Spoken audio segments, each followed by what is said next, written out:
Hi, this is John on behalf of expertvillage.com. In this video clip, I will show you how to use an in-floor hydraulic jack.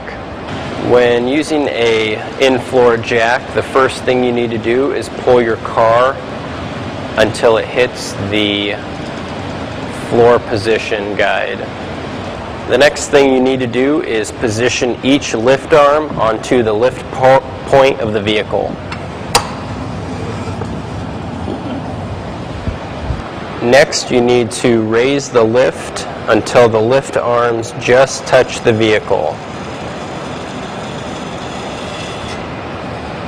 And you'll want to go around and inspect that all the lift points are touching the vehicle.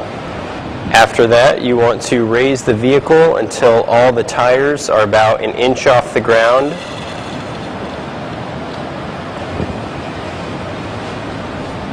And you want to shake the vehicle to make sure that it's secure. And lastly, you can raise the vehicle up the rest of the way.